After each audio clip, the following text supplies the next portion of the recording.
Тебе сейчас тоже не хватает солнца? Словно мысленно я спрашиваю каждого, кого встречаю в своем сером, промозглом декабрьском дне. Я понимаю на уровне физиологии, почему нам нужен солнечный свет. Но сейчас я хочу от него не синтеза витамина D, а хочу поймать ощущение вдохновения и радости, в которой приходят новые идеи и хочется творить. Реальному солнцу не светить мне в прямом и переносном смысле еще долго. Прогнозы иногда выплевывают призрачные надежды, но я быстро утираюсь от этих иллюзий. Я пойду искать солнце в холстах. Смогу ли я согреться лучами, которые протянулись ко мне сквозь время, пространство и душу художников, их изобразивших? Картины я буду выбирать по ощущению теплого отклика от первого взгляда.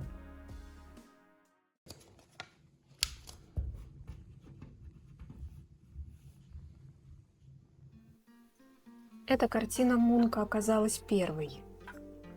Где именно мне откликается здесь тепло этого солнца?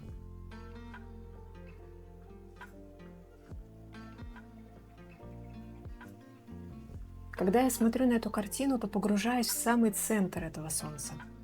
Оно словно магнитит меня чистотой своего света. И чем больше я смотрю, тем сильнее меня притягивает этот центр.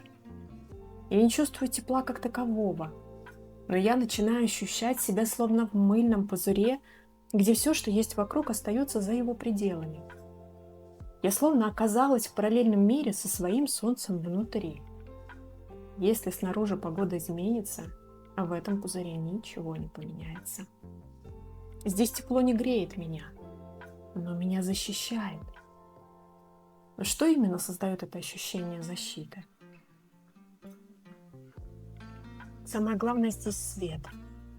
Его немного, не мало, его достаточно для того, чтобы я могла ощущать себя комфортно. Он не давит на меня, не обжигает, не ослепляет. Он проявляет меня. Я словно становлюсь более видимой для самой себя, понимаю свою конечность и настоящность. Здесь я могу двигаться так свободно, словно пространство вокруг меня живое. И оно способно растягиваться, подстраиваться под меня. Оно словно говорит мне: раскрывайся. Солнце Мунка помогает мне в этом диалоге начать раскрываться и исследовать себя, и несмотря на внешний холод и мрак.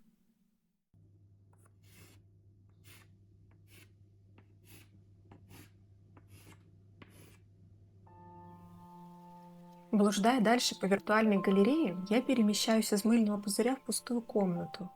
Куда я хочу пойти в этой комнате?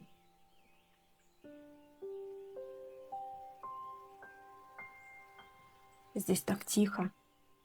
Сначала мне хочется просто рассмотреть этот свет, падающий на стену.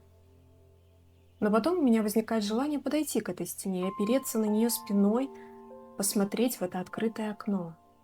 Если в первой картине я оказалась в закрытом пузыре, то здесь я ощущаю, как в этом пространстве появляется воздух. Из открытого окна появляется ощущение свежести. В первой картине мне было важно безопасно двигаться и раскрываться внутри, а здесь я хочу дышать.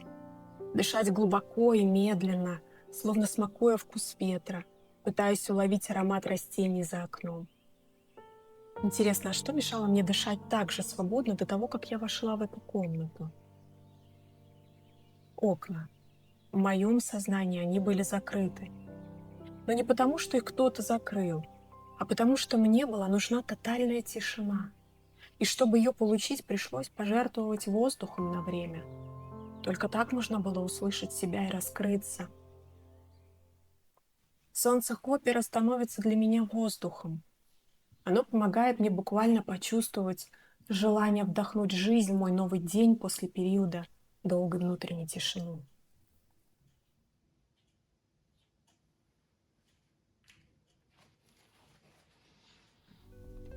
Листая дальше, я увидела эту девушку и буквально замерла. Мне захотелось сесть рядом с ней и побыть в том же состоянии, в котором пребывает она.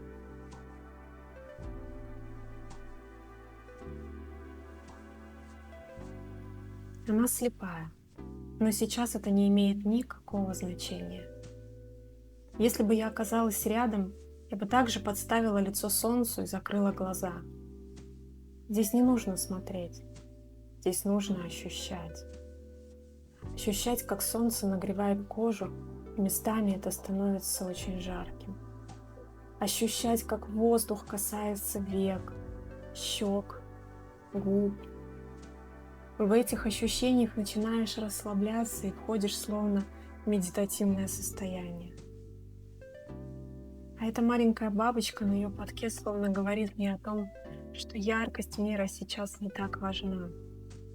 Она совершенно незначительна по сравнению с тем состоянием, которое я испытываю здесь. В первой картине свет солнца был нужен мне, чтобы ощутить безопасность. Во второй он принес желание дышать. А здесь он помогает мне расслабиться и отсечь все то видимое, на что наталкивается наш взгляд, и отвлекает от того самого важного, от себя, своего состояния и своих чувств.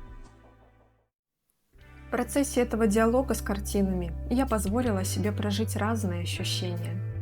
Я не просто наблюдала солнце на холстах, а встретилась со своим собственным внутренним солнцем, которое способно светить мне в любую погоду и открывать путь к радости и вдохновению.